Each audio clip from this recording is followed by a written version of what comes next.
speak about tokenization, everything as we know it is going to get tokenized, from our houses, our cars, our stocks and bonds and treasuries and all that. It's all going to get tokenized onto the blockchain. Tokenization of assets involves converting physical assets like housing, art, into digital pieces called tokens. These tokens can then be shared, sold, or whatever. For people who still haven't caught up to this development yet, this is something serious that's going on, because millions and millions are being spent in assets or in value to be able to tokenize onto these platforms. Now, I'm here where most people, or some people, will call the financial capital of the United Kingdom, Canary Wharf. In 2023, JP Morgan's Kinexys and Apollo collaborated under Project Guardian, an industry initiative led by the Monetary Authority of Singapore, to deliver a proof of concept using permissioned blockchain infrastructure to test how tokenization and smart contracts could create a step change in asset management industry through a new paradigm of portfolio management. These experimentations have been going on for a very long time, but this specific one happened in 2023, a couple years ago. This implies that these projects or experiments have been going on before then. So they've been getting ready for a blockchain financial system for a very long time. So this is no longer a speculative issue anymore. As I said, it's now banks are all into this now.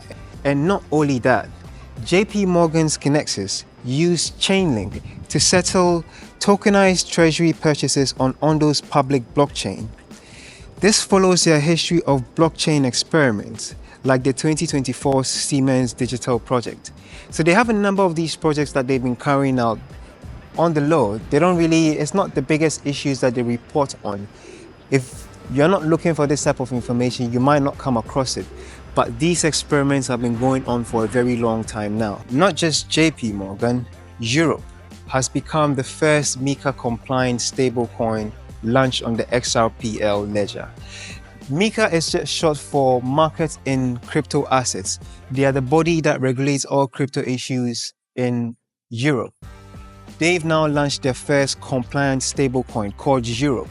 The reserves back in Europe undergo a regular audit by KPMG, securely held by top banks in Europe, including SG Bank.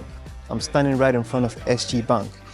These banks actually make sure they hold the assets that back the Europe stable coin, meaning that our whole financial infrastructure is going to run on stable coins. This is probably the best time to get in, because if you wait till it's too late, everyone else comes in and it becomes a bit much more expensive to come into crypto assets. Also, Bybit launches first global stock trading using USDT.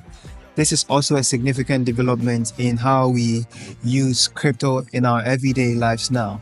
It used to be you only use cash or reserves from bank to buy stocks and bonds and stuff like that.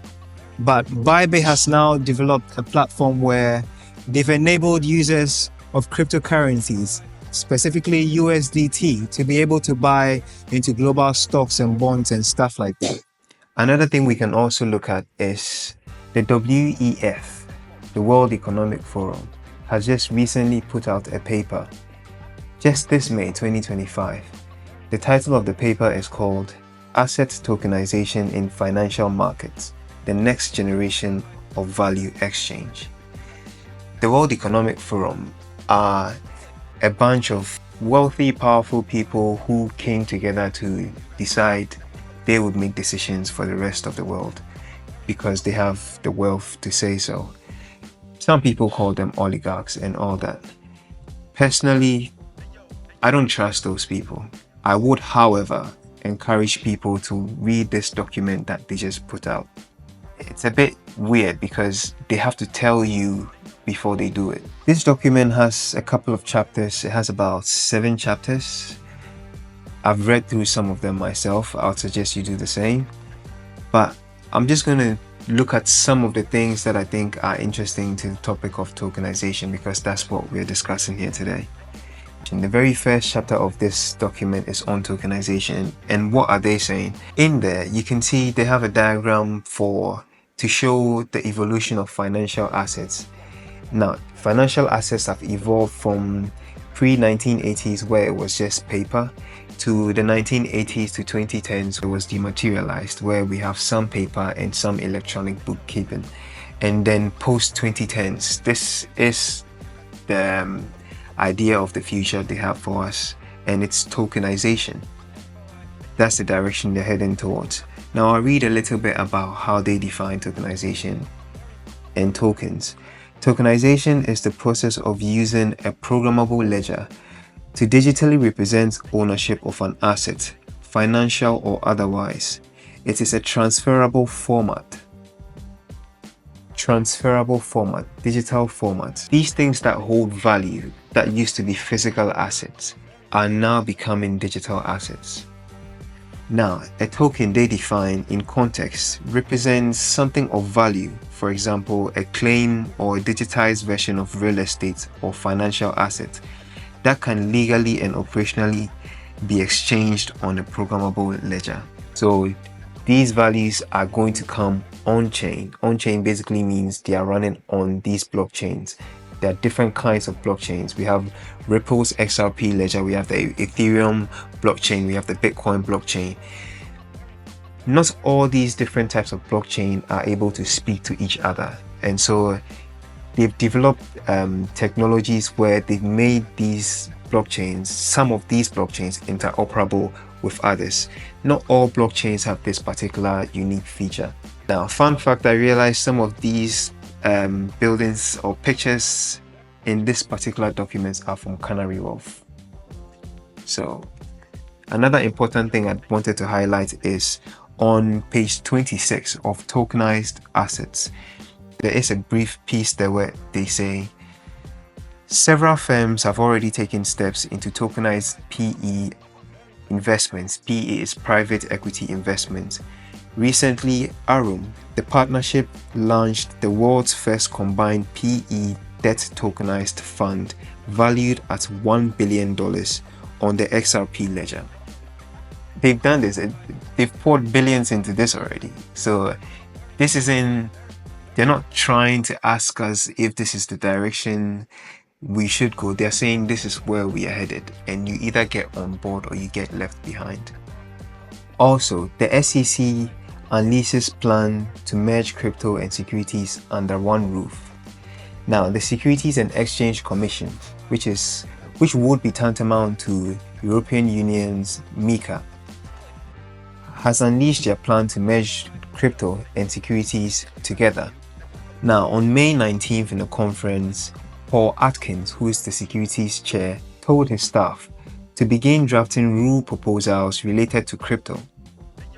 The ball has already started rolling. They're bringing in the rules now. That's all we need now. Now, the final thing I'd like to touch on is the HTTP 402. When the internet was created, there was a special part of the internet that was created to handle payments, specifically digital payments, and it had been left there not being in use for a very long time now. The status code was defined in 1999 as part of the HTTP 1.1 standard. Despite its inclusion, it was reserved for future use and for microtransactions or blockchain-based payments. This is so interesting. So when they designed the internet, these people that designed the internet years ago knew there would come a day where blockchain technology would be integrated into the whole of the internet for payments. And so this is not the time to be skeptical about if blockchain technologies or cryptocurrencies will be used and in what capacity they'll be used. I already showed you some of the figures that they're pumping into this, billions of dollars. It is going to get used. It's probably the best time to put yourself in position. Coinbase, which is one of the largest crypto exchanges in the world, recently put out an article, Introduction of X402, a new standard for internet native payments. Coinbase is launching X402, a payment protocol that enables instant stablecoin payments directly over HTTP. It allows APIs, apps, and AI agents to transact seamlessly, unlocking a faster, automated internet economy. This is going to be the new paradigm for our future. This is going to be the world that we live in. And my whole point of making these videos is to bring this to your attention, for you to see the seriousness in this and to take advantage of it before it becomes too late, because these crypto prices are going to get high, and the higher they go, the more you'd have to pay to get in. On that note, if you've enjoyed this video, please give a like or a thumbs up, subscribe to my channel, and tell me what you've been doing as far as crypto is concerned. If you've been investing, if you're just now getting into it, if you're skeptical, leave a question. Anything that you think you'd want me to speak about, leave a comment down below and I'll sure read it and try and provide answers to some of your questions. All the links to the information or the articles will be in the link down below. That's it for me today. It's your boy Dima Down. Peace.